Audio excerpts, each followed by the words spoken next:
empecé a formar en este tema de la muerte cuando por fin pude salir de ese closet espiritual. Desde niña, Esperanza Cruz ha tenido la habilidad de ver más de lo que muchos percibimos, o sencillamente de ver espíritus.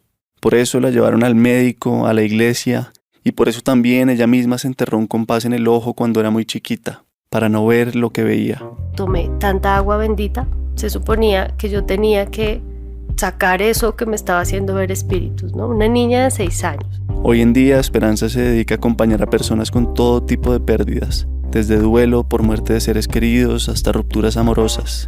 Hizo una maestría en tanatología, el estudio de lo relacionado con la muerte. Cuando yo escuché tanatología, es como si hubiese abierto algo en mi pecho y como que esa palabra estaba dentro de mí. Hasta la fecha ha atendido a más de 2.000 personas en procesos de pérdida. No es por casualidad. Yo siempre digo, la cita la ponen desde allá, porque son ellos que muchas veces quieren hablar con el que quedó, ¿no? Bienvenidos al Topo, un podcast de entrevistas sobre temas en los que hay ignorancia, vergüenza o temor, con personas que tienen formas de vivir y pensar fascinantes.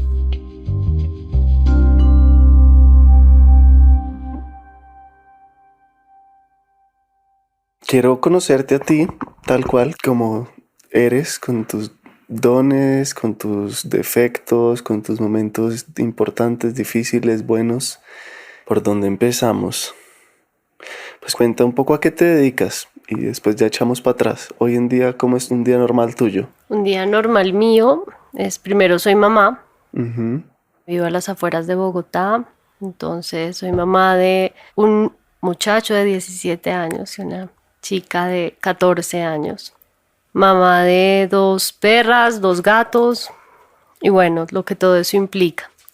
En este día a día, mi labor o mi trabajo implica pues el acompañamiento en el duelo de muchas personas que han perdido no solamente un ser querido, sino muchas veces se han perdido a sí mismas, muchas veces por pérdidas de pareja, todo lo que implica tener o perder y elaborar un duelo, porque cuando tú pierdes algo que ha tenido un gran significado en tu vida, pues empiezas a elaborar un duelo, ya sea una mascota, un trabajo, la salud. Y en eso digamos como que fluyó todo el día. No sabía que acompañabas en todo tipo de duelos, de pérdidas de pareja y de mascotas y lo que sea también. Todo tipo de pérdida, porque mi profesión, mi maestría es la tanatología y el cuidado al final de la vida. La tanatología viene de thanatos, muerte, y logos, tratado. No es que sea un tratado con la muerte. Más bien la tanatología nos da herramientas y profundiza mucho en todas estas tareas de los duelos, en todas estas tareas que uno puede llegar a hacer, ¿no? Cuando está afrontando cualquier tipo de pérdida. Porque muchas veces solamente nos remontamos como que el duelo lo hacemos cuando perdemos un ser querido. Pero hay unos duelos que definitivamente son muy grandes y pues no nos enseñaron a que hay que hacerle un duelo a una relación, por ejemplo, y permitírselo, ¿verdad? ¿Y cómo ayudas? Digamos, sé que cada caso es distinto, pero ¿cuáles son así las herramientas básicas o los consejos más usuales? Digamos que aquí la consejería no es que funcione mucho. A mí me encanta ayudarle al consultante a que se dé cuenta de que se da cuenta, ¿sí? Porque muchas veces me dicen, bueno, Esperanza, yo vengo por esta pérdida, esto es lo que me está doliendo, y entramos como a indagar un poquito más y resulta que es otra cosa que le está doliendo en realidad, ¿no? A lo que le está haciendo un duelo. Y hay diferentes técnicas de duelo, de terapia de duelo, ¿no? Entonces podemos irnos por el lado narrativo, por el arte terapia, bueno, recontar la historia, bueno, hasta poder expresar de manera un poco más actuada, o por así decirlo, con la silla vacía, como con todas estas herramientas de la consultoría, poder empezar a trabajar y que el paciente vaya haciendo conciencia de todo lo que está afrontando y cómo lo está afrontando, cómo está afrontando la pérdida y encontrar cuál es el significado realmente que le está dando a esa pérdida. Bien, y entonces cuéntame ahora sí de ti, ¿cómo llegaste a eso? ¿Cómo fue tu infancia? ¿Y cómo te preparaste para esto? Bueno, yo llego a la tanatología hace como unos 7 años. Y llego a la tanatología, ¿por qué? Porque yo desde que tengo uso de razón veo espíritus. Para mí eso no es algo paranormal, para mí eso es algo normal. Todos somos energía. Entonces, claro, al inicio, cuando yo abría mis ojos y podía percibir o ver figuras, siluetas, y de hecho muchas veces como personas literal, como se vestían, o sea, gente con su cabello tal cual, o sea, como si estuviesen ahí en mi cuarto, mirándome, ¿no? Pues no era sencillo, ahora lo cuento de manera como tan normal, porque ya son muchos años, yo esto ya lo he trabajado un montón y ahora lo agradezco, y para mí no es un don, para mí es una gran habilidad que estoy segura todos tenemos esa gran conexión con el cielo. Lo que pasa es que a mí me dieron 2 puntos más, me subieron el volumen. Y bueno, de esas experiencias fuertes es que yo cuando tenía como 5 o 6 años, siempre le decía a mi mamá que yo veía a ciertas personas al lado de sus amigas cuando llegaban a jugar parqués en la tarde, como el té, las señoras que jugaban parqués, bueno. Las vecinas llegaban y hay una en particular que me acuerdo que se llamaba la señora Uva. O sea, la señora, el espíritu me decía que se llamaba así. Y es muy particular porque es muy, o sea, que se llame así, ¿no? Llamarse Uva, ok. Y yo le decía a mi mamá, la señora Uva, la señora Uva. Pues claramente la vecina pues entraba como en shock o como así, si esta niña tiene 5 o 6 años y mi mamá murió hace 10 y se llamaba Uva. Entonces fue como ese primer momento como donde yo me sentí un poco juzgada, como esta niña, ¿qué le pasa? Mi mamá se llama María, entonces María Cristina lleva a esa niña al psicólogo, al psiquiatra, al padre, porque eso como así, ¿no? ¿Decía la amiga de tu mamá? Sí, entonces yo como que en ese momento yo pensé que lo que yo tenía era algo en mis ojos que me hacían ver a esas personas que nadie más veía, o sea, como que estaban 5 en la habitación, pero yo veía 10. Y tomé un compás y lo que hice fue yo me voy a quitar como esa gafa o ese lente o ese algo, sí, todo en imaginación, ¿no? Una niña no sabía ni que era un espíritu, ¿no? ¿Tenías 5 años? 5 o 6 años.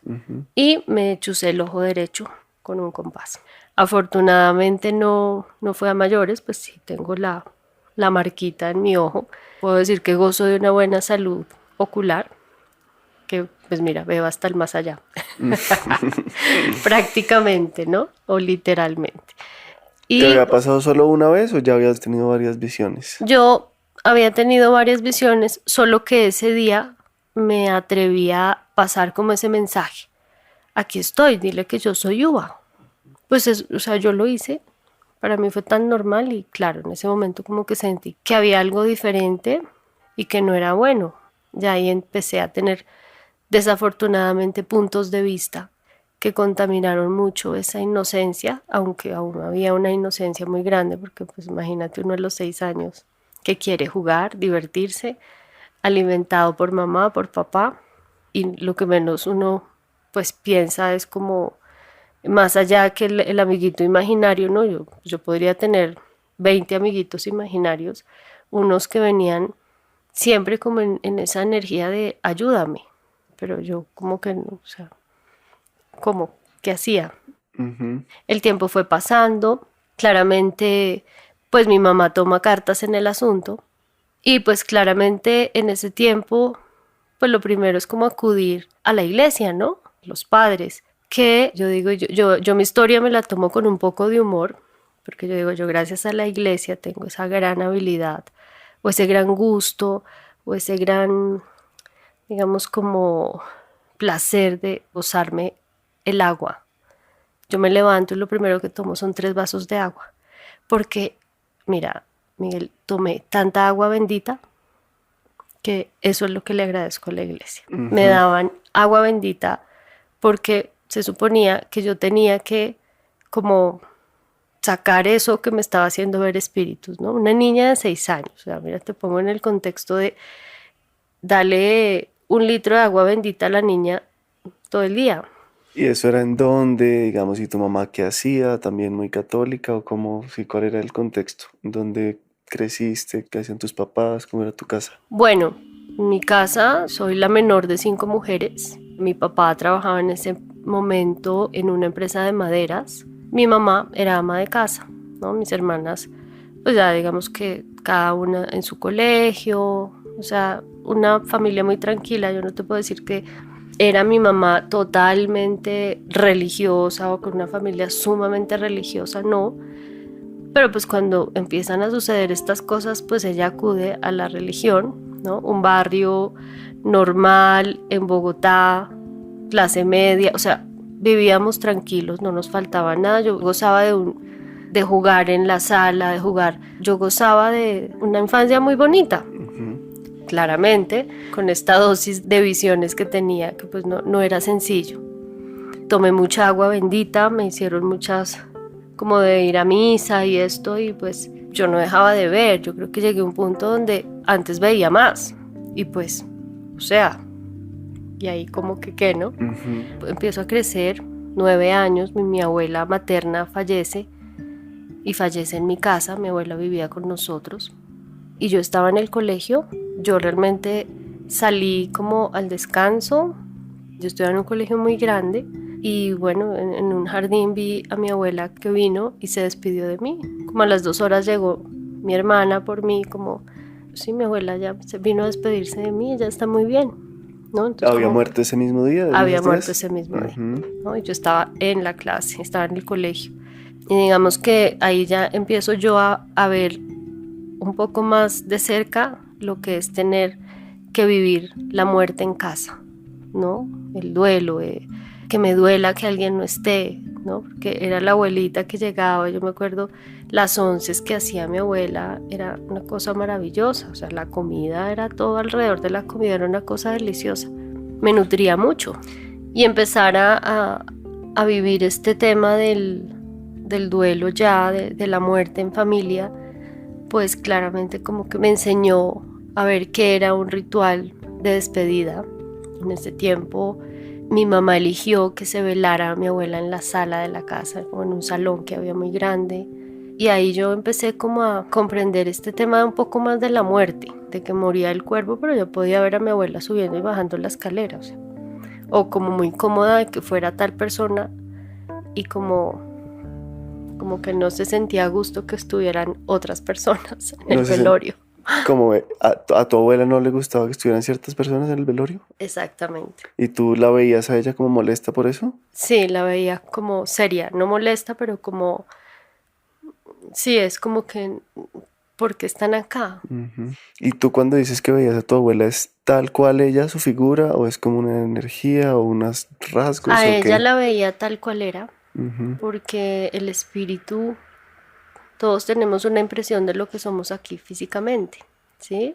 Tú cierras tus ojos y como si te pongo a hacer un ejercicio de descríbeme cómo eres tú, me dices, mi cabello, mi nariz es así, ¿no? El espíritu siempre tiene esa impresión. Lo que aprendí luego, que fueron ellos que me enseñaron, todos tenemos una impresión magnética y eléctrica del cuerpo.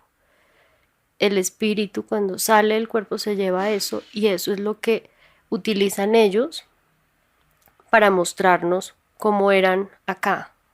Es decir, a un medium o a una persona que tiene estas habilidades. Para decir, mira, yo tenía este cabello, dile que yo tenía bigote, yo utilizaba esto, me gustaba esto. Y ahí es donde puedo decir, se caracterizaba de esta manera.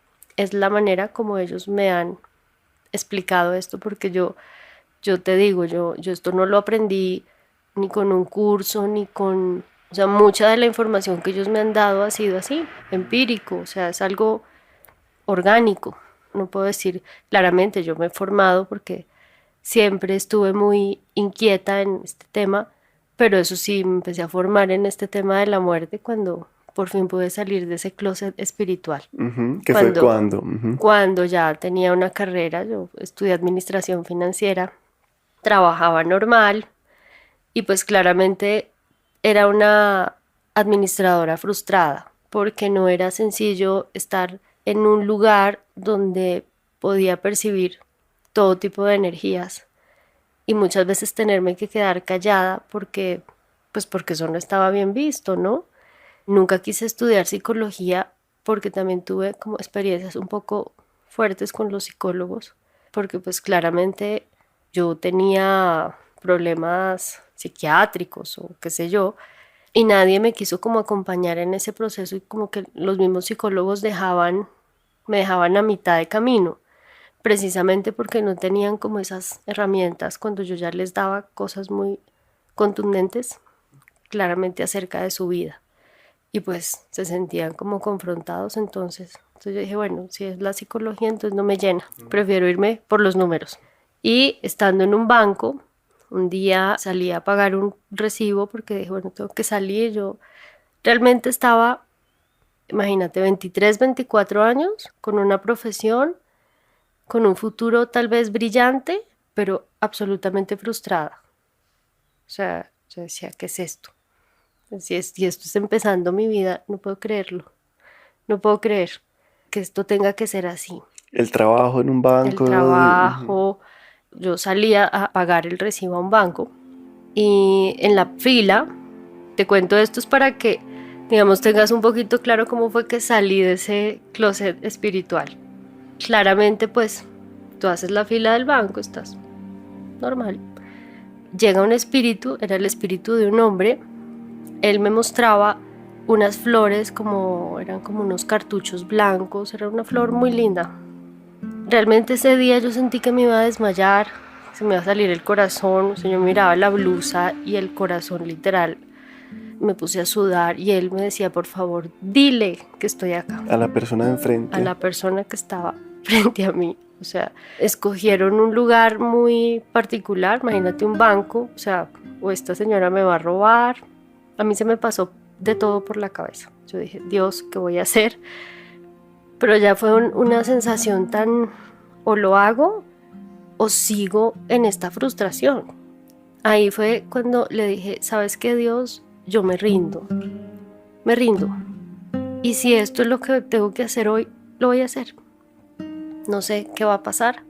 Solamente tú, por favor, ponme las palabras. Mi mano de veras que temblaba cuando yo le toqué el hombro a esta señora. Ella voltea como, ¿sí? Señora, es que yo hablo con los muertos y aquí hay un hombre que me está diciendo esto, esto, esto.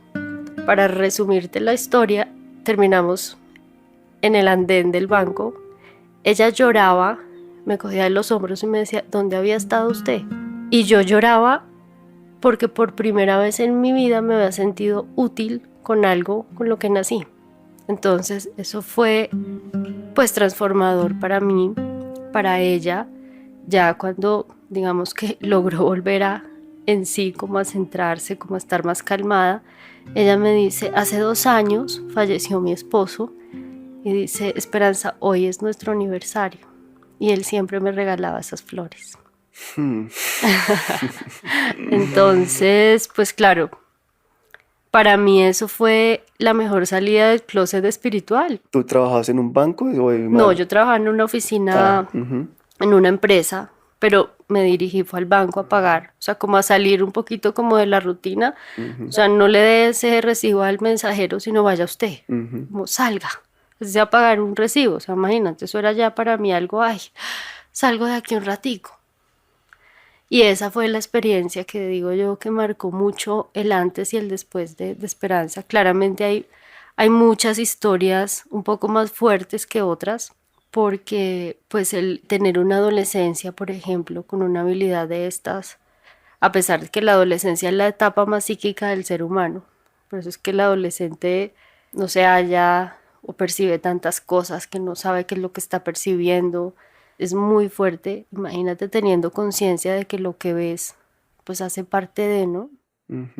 Creo yo que los mismos espíritus me ayudaron a mí a no tomar un camino por drogas, porque veía tal vez la cantidad de entidades que hay al lado de una persona que está consumiendo drogas, ¿no? Y sí, me ayudaron a vivir esto de otra manera. Claro, yo en ese momento de adolescente, pues yo realmente lo que pensaba es que yo había nacido con una enfermedad o que era algo así como un poco maldita. Eso era lo que pasaba conmigo. Entonces siempre estuve como en esa energía del secreto, ¿no? De mis amigos no sabían, o si sabía alguno era ya porque ya teníamos mucha confianza o porque me había visto hacer algo que para esa persona era como extraño.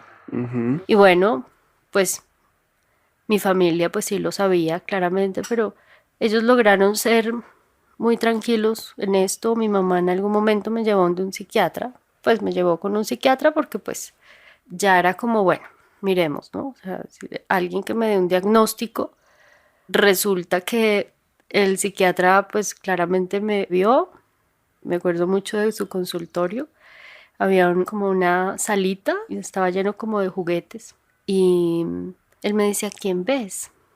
Y yo pues claramente terminé dándole un mensaje de la mamá.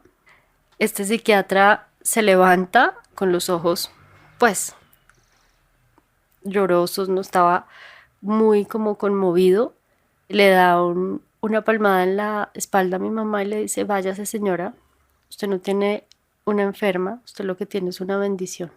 Oh, wow. Eso fue después ya de lo del banco. No, no, no, eso, Antes. o sea, te Ujú, voy haciendo como ujú. Escenas, no un, importa. un- una, un recuento de mi vida, un poco de lo que me va llegando para Ujú, compartirles amorosamente, porque pues esto no ha sido sencillo, pero siento que ha sido un camino que muchas veces me ha dado tantas herramientas para poder trabajar el duelo con una persona, ¿no? Pero pues primero tenía yo que saber que esto no era malo, ujú. ¿no? Y la pregunta ahí obligada es cómo diferenciar tu caso del de alguien que sí está, de un charlatán. Con esquizofrenia, por O ejemplo. también con esas, pero digamos con los que pues inventan cuentos y se los dan de brujas y demás. Sí, hay un tema y es un mensaje de un espíritu nunca te da sensación de temor Ujú, ni de duda. Es decir, como precisamente cuando alguien va a mi consulta y es una persona que me dice, no, Esperanza, yo estoy escéptico, no sé qué, a mí se me facilita más, porque yo dentro es, yo no te voy a convencer de nada, yo te voy a pasar un mensaje. ujú, Es más, yo no le pongo ningún sentido, ninguna conclusión a lo que te estoy diciendo, que eso es tuyo. ¿Mm? Mientras que una persona que está como, pues claramente diciendo lo que no es, siempre va a intentar sacarte información antes de como forzar el mensaje con este juego de palabras, como jugando un poquito con tu mente, pueden realmente hacerte sentir demasiado, o sea, muchas emociones, más que todo como el miedo, ¿sí? O te dan unos mensajes que son pesimistas o te dicen, no, es que su ser querido está en el infierno o no ha hecho una transición o porque usted llora tanto entonces no va a descansar en paz, ¿no? Entonces ahí sí digo yo, bueno, es demasiado fuerte, porque primero esto es una responsabilidad. Para mí, la persona que está al frente mío en consulta o a donde sea que yo deba ir a dar un mensaje, tampoco es que me sienta la mensajera, pero es de mucha responsabilidad porque es tierra sagrada. Es que estás con la emoción, estás con el dolor de alguien. Y esto es para ayudar, nunca para dañar. Así que un charlatán siempre te va a dejar una energía de miedo. ok. Bien, no, sígueme contando así lo que te Y vaya bueno, el llegando de tu tema recorrido. de las enfermedades Ujú, psiquiátricas, ¿no? Porque muchas de las personas que tienen esquizofrenia, ¿m? Digamos que he podido percibir que en algún momento, en algún instante, han tenido estabilidad, pero se desbordaron. O algunos también no les dieron un buen manejo y hoy en día están consumiendo pues medicina, ¿no?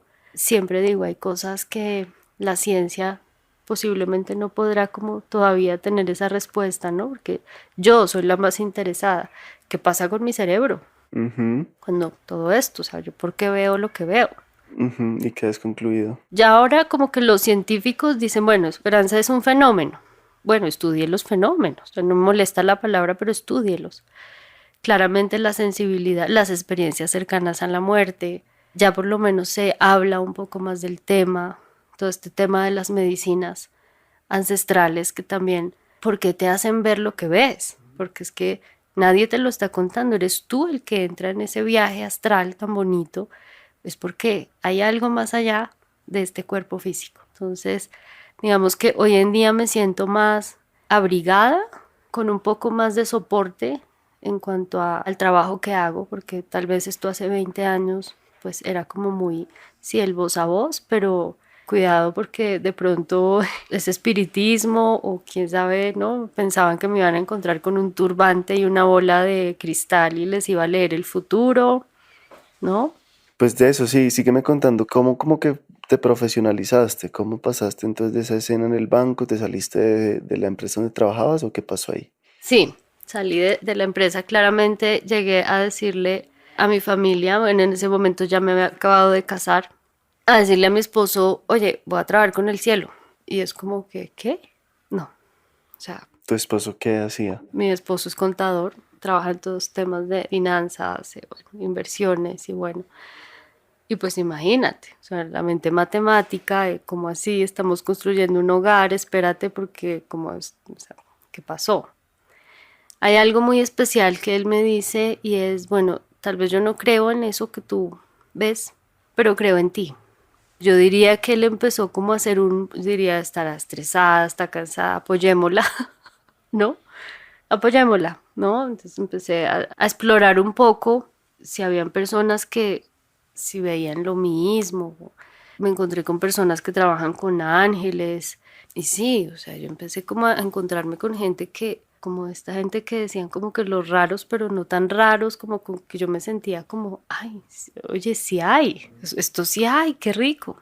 Pues llegué a un punto donde abrí mi consultorio en un estudio que teníamos en mi apartamento. La camilla era un colchón inflable. Eso fue, yo cuento esto con tanto amor porque fue el inicio, o sea, fue, y me sentaba como en un puff de zapatos chiquitín y yo acostaba al paciente ahí. Yo lo acostaba porque yo decía, dentro de lo poquito que había logrado aprender como de manejar este tema energético, el equilibrio de chakras, ya teniendo yo esta habilidad de poder ver cómo brilla un chakra, de qué tamaño es, pues yo dije, bueno, yo acuesto al paciente y bueno, y empezaba yo a hacer una canalización y así empecé. ¿Intuitivamente o qué te guiaba? Me guiaban mucho, digamos que yo había tomado como unas clases de terapia con ángeles, porque pues imagínate, administradora, o sea, nada que ver con el tema, pero siempre fui muy guiada a decir la palabra como indicada, siempre me he caracterizado por querer que la persona que entra a mi consultorio salga un poquito mejor. ¿M? Y eso desde el inicio.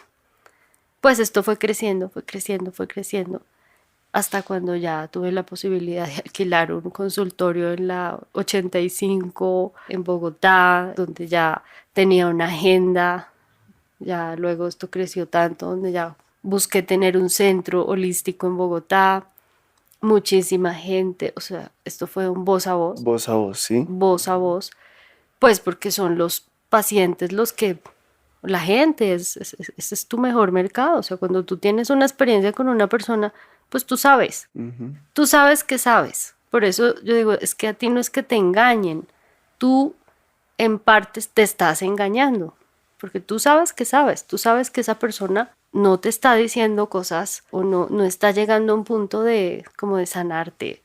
Por eso, para mí, la mejor respuesta fue el voz a voz. Y ahí yo dije, bueno, caramba, tengo que empezar a estudiar este tema.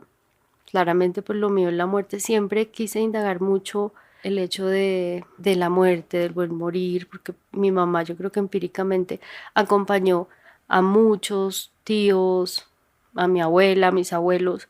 Todos llegaban a una alcoba de la casa a tener su cuidado paliativo ahí. O sea, y mi mamá era empíricamente la mejor enfermera.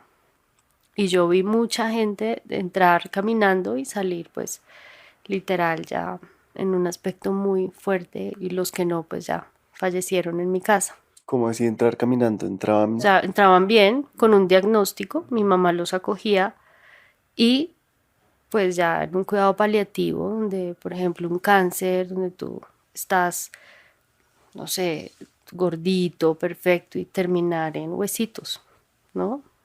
Yo tuve que ver eso mucho tiempo y siempre como que o sea, siempre a mí la muerte me Pero me quedé ahí buscó. con la duda. ¿Recibía pacientes que ya tenían alguna Un enfermedad terminal? diagnóstico, Ajá. familia, Ujú, ¿no? Tías, mi propia abuela. ujú. Entonces siempre como que mi mamá muy amorosa recibía pues a la familia que tal vez sentía como que María me va a ayudar y me va a acoger. Y mi mamá con ese amor, venga, yo lo cuido, que yo digo, eso no tiene precio.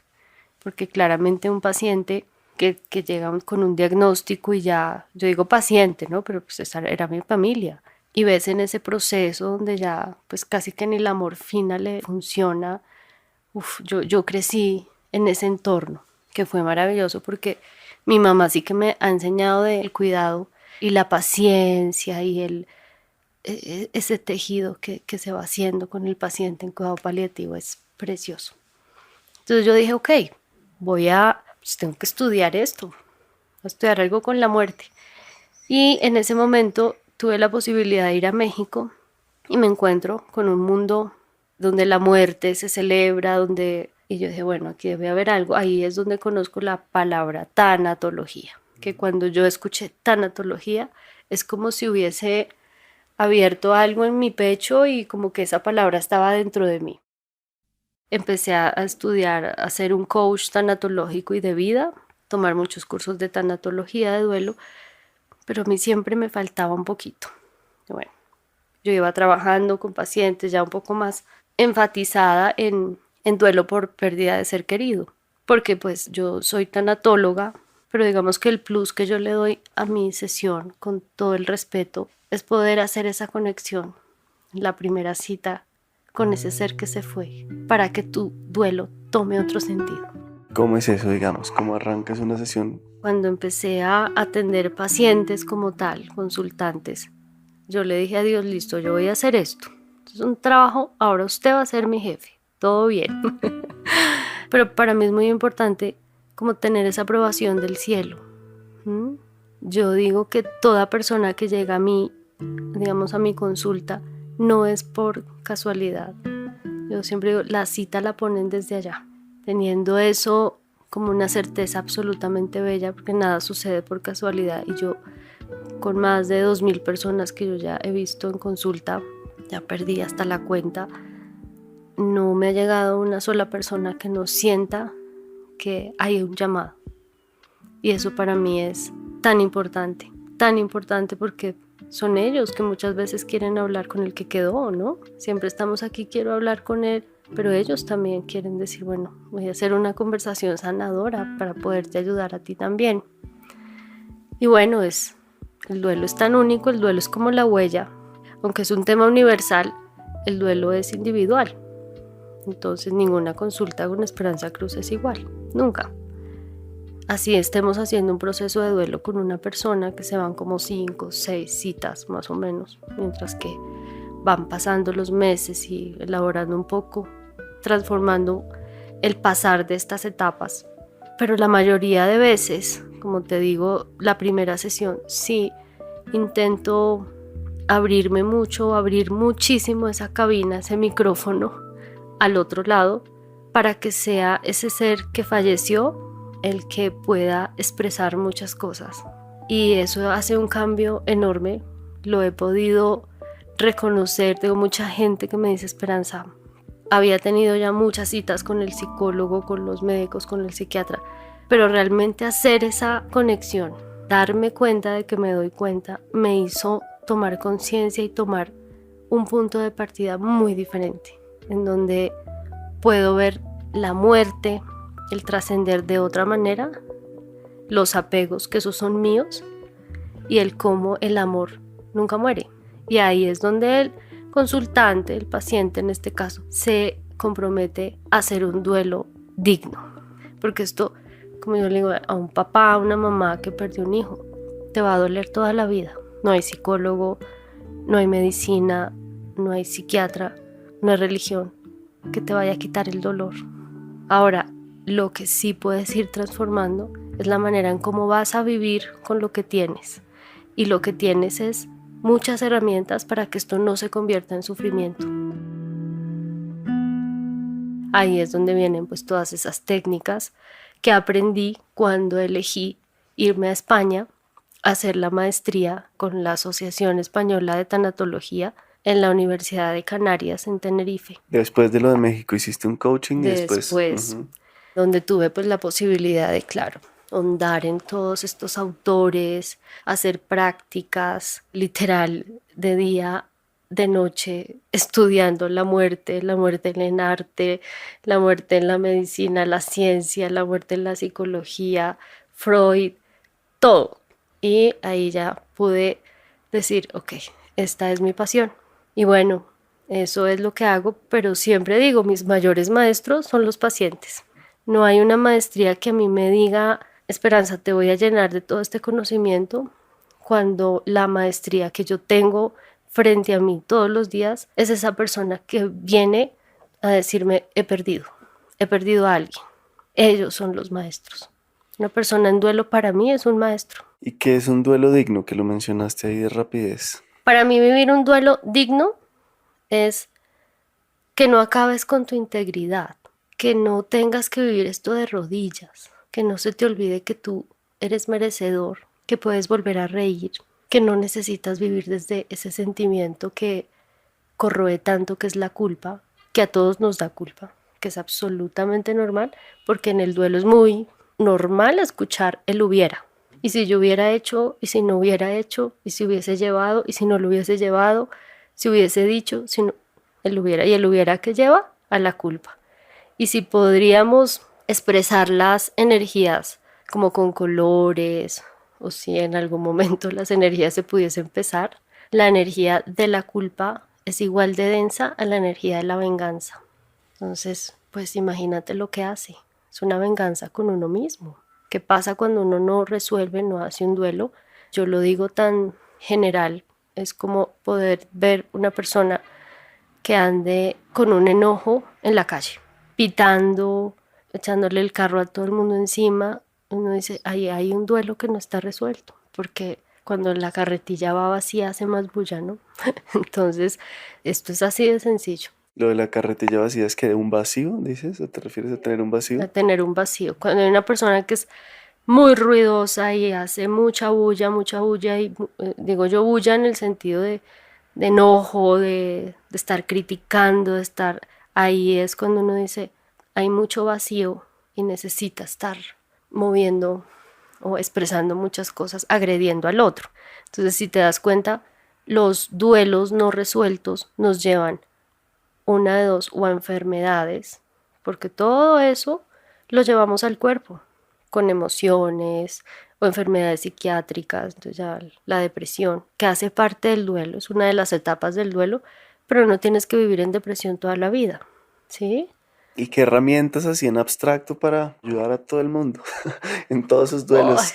Dios! Sobre todo, no sé, en los amorosos, que de pronto son así como más frecuentes y uno no los equipara tanto con un duelo y sí, de pronto como que cree que son distintos, pero es otra pérdida y Sí, es es muy otra dolorosa. pérdida porque, pues, cuando tú dices, bueno, es que ahí es tan diferente, Miguel, que uno dice, una cosa es que te echen, otra cosa es que tú eches y otra cosa es que los dos digamos no más. Ujú. ¿Mm? Ahí ya son tres duelos de manera como distinta, porque el significado va a ser muy, pues, va a ser diferente. Total. Cuando tú dices, es que literal me echaron, pero no fue que me echaron, sino que hubo una infidelidad, pues tú, ¿qué te sientes? Terrible, esa tusa va a ser terrible porque como así, o sea, cuando tú eres el infiel, por ejemplo, entonces eso ahí ya empieza un montón de ramas, ¿no? Pues yo digo, lo importante es tener relaciones conscientes y a veces es más importante tener conversaciones incómodas que te hagan tener relaciones cómodas y el poder decir, no me gusta, pues, ¿no? O sea, no me siento bien, estoy... que no nos enseñaron a eso, ¿me entiendes? Nos enseñaron a poseer, esta es mi novia, este es mi novio, esto es mío. No, pues no, terrible. Pero cuando tú haces un proceso de duelo con pérdida de pareja, primero encontrarte en el punto en el que estás. Te echaron, no te echaron, fue por mutuo acuerdo. Y si no, pues bueno, hay que empezar a trabajar con eso que llamamos la tusa.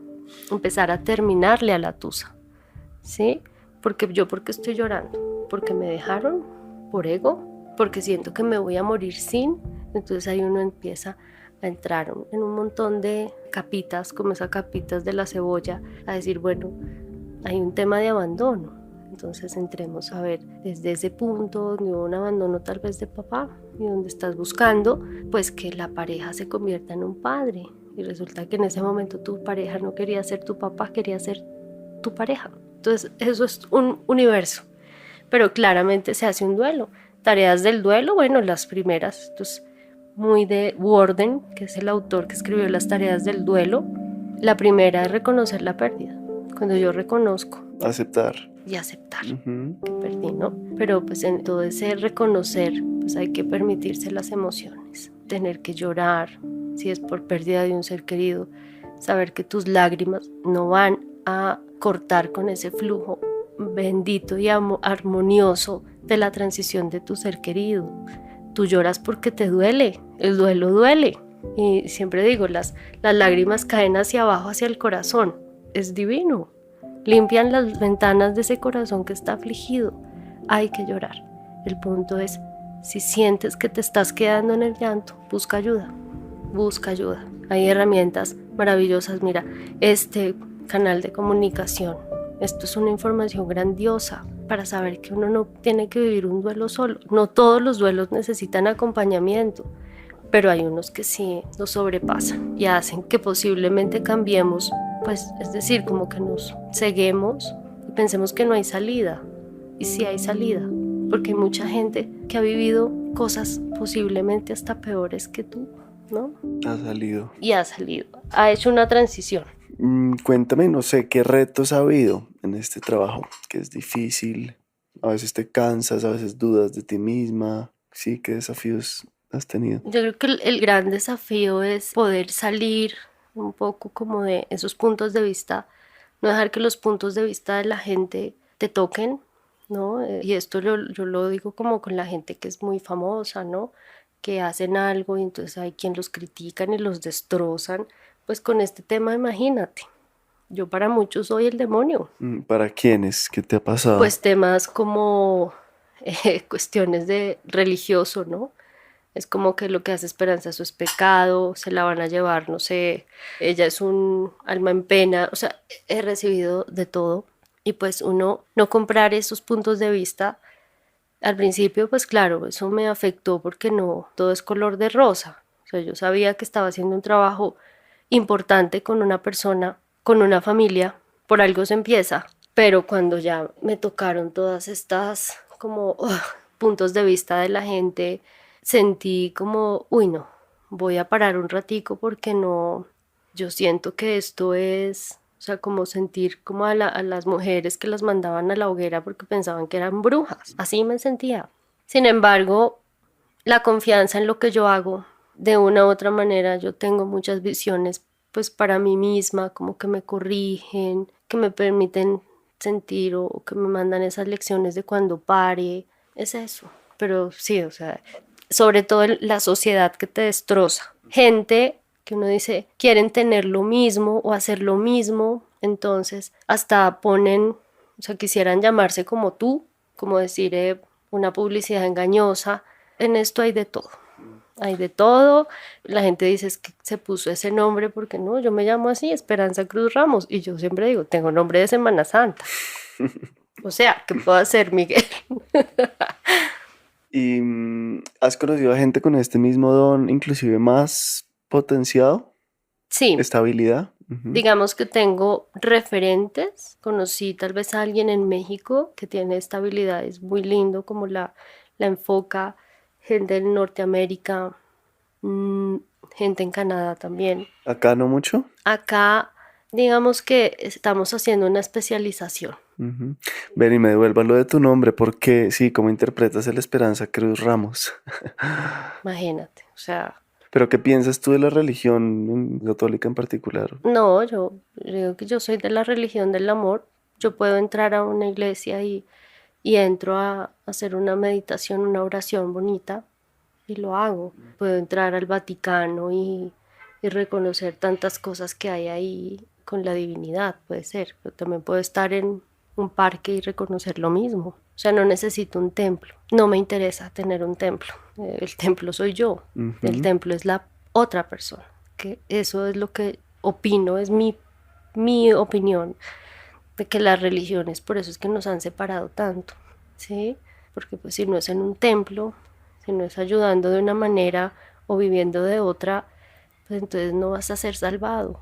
Y no, a Dios le encanta más que uno parche hablando de cosas constructivas en un parque que estar hipócrita en una iglesia. Ujú. O sea, eso le encanta, Le ¿o no? encanta lo primero, Le encanta lo primero, estar que uno en disfruta la amor, vida. Sí. disfrutar la vida. Sí. ¿Por qué? Porque esto me lo ha enseñado tanto la muerte. Ujú. La vida es un ratico, Mm. disfrútala, vive bien, aprende a decir sí, aprende a decir no también. Vive. Estas son las lecciones de la muerte. Aprender a vivir bonito. ¿Qué mensajes transmiten mucho quienes ya no están acá? Y uno habla así como quienes ya no están acá y están dónde también eso, ¿cómo es eso? ¿De dónde vienen los mensajes y dónde están ellos? Bueno, yo con este tema de cómo se presentan, que digamos que ya lo expliqué un poco de lo que eran a veces físicamente, a veces cuando murieron por ahí de 60, 80, 90 años, se remontan a cuando tenían 40. Yo siempre digo, bueno, me remontaré como a mis 15, 20 años. Uf.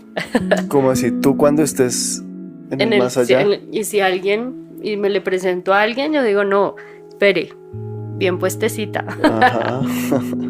Casi que siempre se muestran, que eso es algo que me han enseñado, que se muestran muy en la mejor etapa de su vida para decir estoy perfecto. Ujú. Como que no me tengan lástima y así. Ujú. La mayoría de cosas es, pues sí, conversaciones sanadoras que no lograron tener, como muchas veces los padres pidiéndole perdón a sus hijos. Me encanta saber expresarle a esa persona como quién vino por él, quién recibió a este ser querido.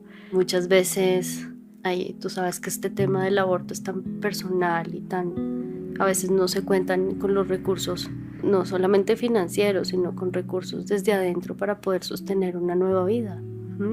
Y ellos muchas veces donde no se ha sabido que hay un aborto, me señalan las mamás, por ejemplo, sosteniendo a ese nieto que no nació. Entonces eso es un regalo, pues para la persona que está ahí no ha podido resolver eso.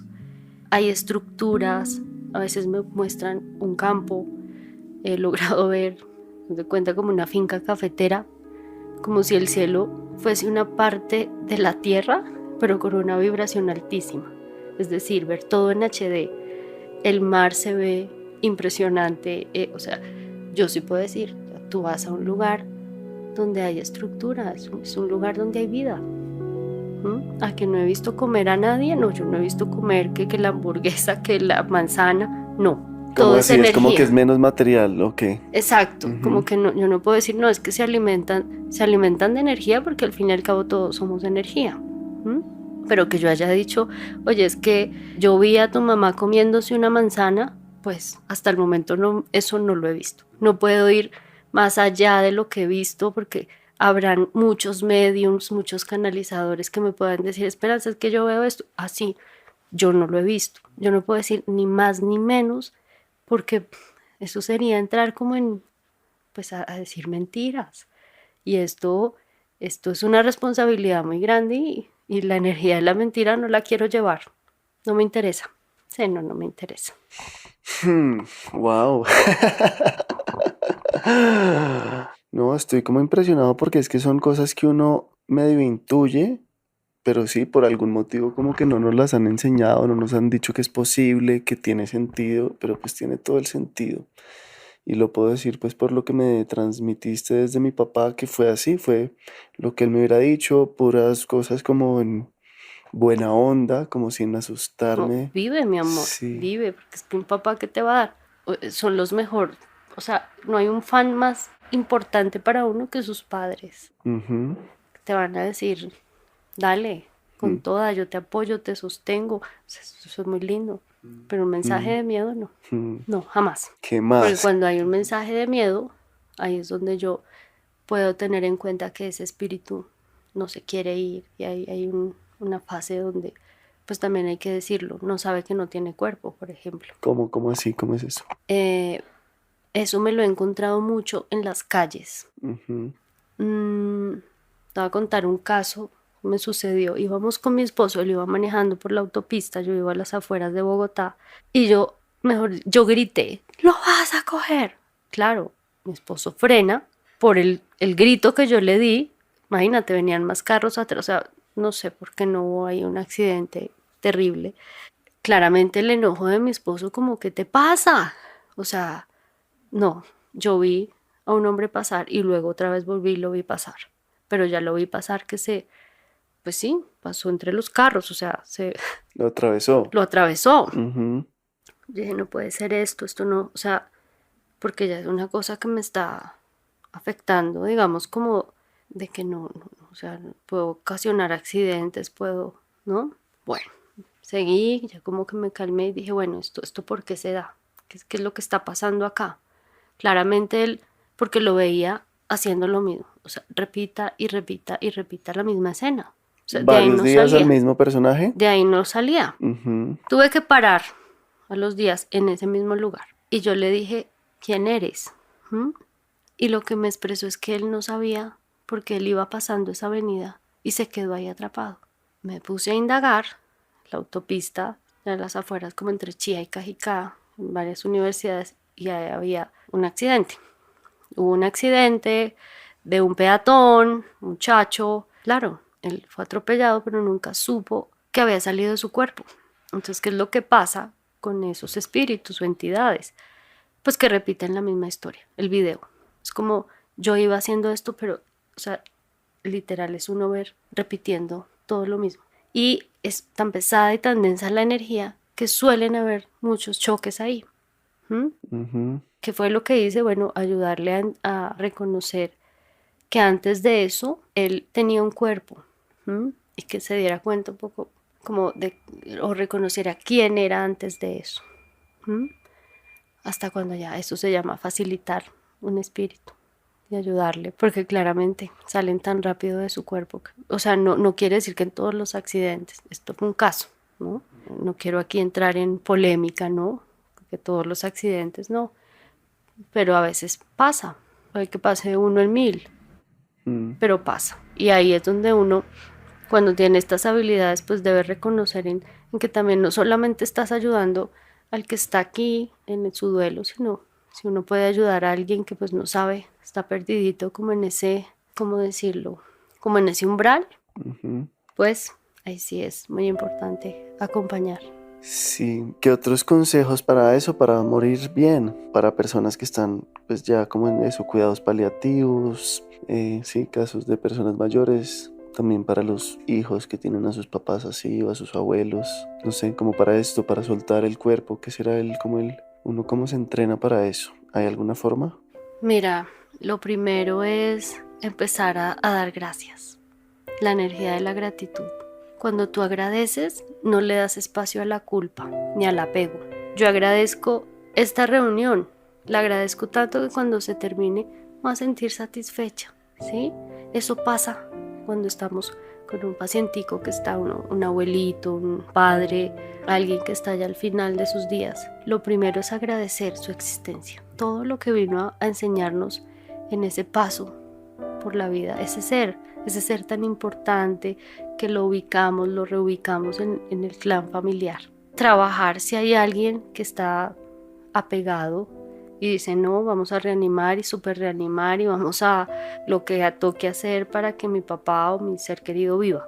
Hay que empezar a identificar pues si somos nosotros los que realmente a veces como que no queremos que se vayan o si hay alguien en el sistema familiar que está evitando eso. Con el paciente yo creo que es muy importante que cada uno de sus familiares le den el permiso. No necesariamente tienes que hablarle así con palabras, gritarle o darle un discurso, porque muchas veces no escuchan, pero sí con el lenguaje del alma, Ujú. en una meditación, en una oración, decirle gracias porque ha sido la mejor contribución para mi familia.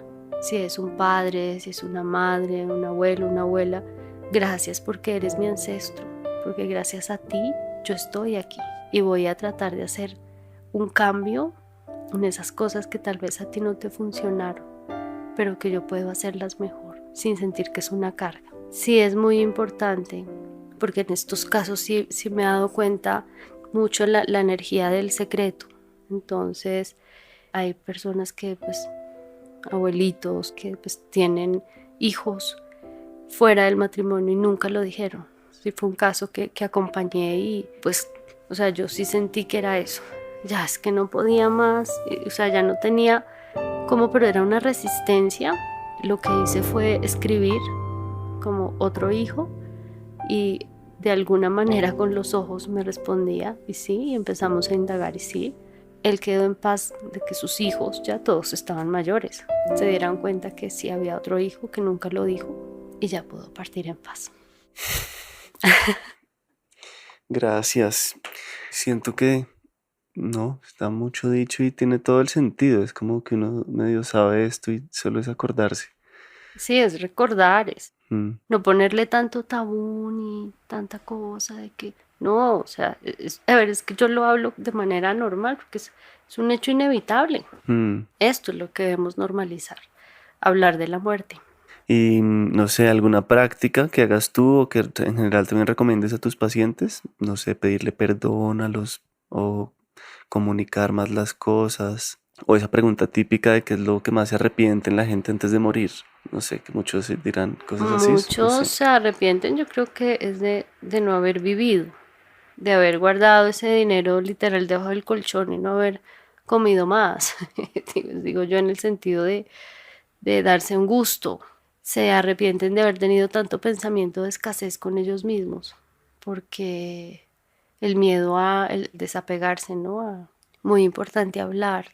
Digo que a veces hablamos más con los extraños que con la persona que duerme con nosotros, que con los hijos. Y esto pues es muy importante porque dentro del duelo también hay un tema que es muy fuerte y es las finanzas y el duelo. Muchas veces el doliente se queda como, yo no sabía nada, si había un seguro, cuál era la clave, si tenías deudas, es como que se murió alguien que yo amo, con el que viví tanto tiempo, pero no sabía nada de ti y no se supone que somos un equipo. Entonces, esto es muy importante, hacer conciencia en eso. La vida es un ratico y la vida y la muerte están de la mano. Puedes estar escuchando esto mañana, ya, aquí estoy yo de cabina telefónica con mucho gusto, ¿no? O puedo ser yo la que me voy. Entonces, hacer conciencia de evitar dejarle tanto lío a nuestros seres queridos. Es que ya es mucho el vivir el duelo. Ahora, para dejar tanto lío, organicémonos, aprendamos a organizar las cosas, las cuentas, las deudas, porque a veces no pueden vivir el duelo los dolientes, porque hay que organizar una sucesión. Esperanza, eso es gracias. Hacer conciencia. Gracias, qué lindo. Con mucho gusto.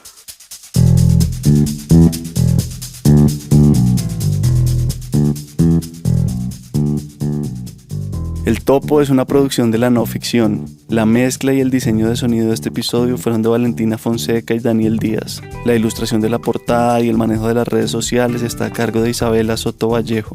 Jocelyn Quintana es la coordinadora financiera y estratégica. Mi nombre es Miguel Reyes. Si están interesados en pautar con nosotros, escríbanos y conversamos. Estamos como Podcast El Topo en Instagram y Twitter. Y ya saben, pueden apoyarnos entrando a lanoficcion.com/haztecómplice o al link que está en la descripción de este episodio. Cualquier aporte que quieran y puedan hacer será siempre agradecido. Gracias infinitas a quienes ya están ahí y hacen este proyecto posible. Algunos de ellos son Omar Rojas, Diana Prieto, Daniela Jaramillo, Juan Piedrahita, Laura Posada, Luis Nieto, Felipe Erazo, Natalia Gómez, Juan Francisco Pineda, Diego Tapias y Santiago Correa. Muchas gracias por estar acá.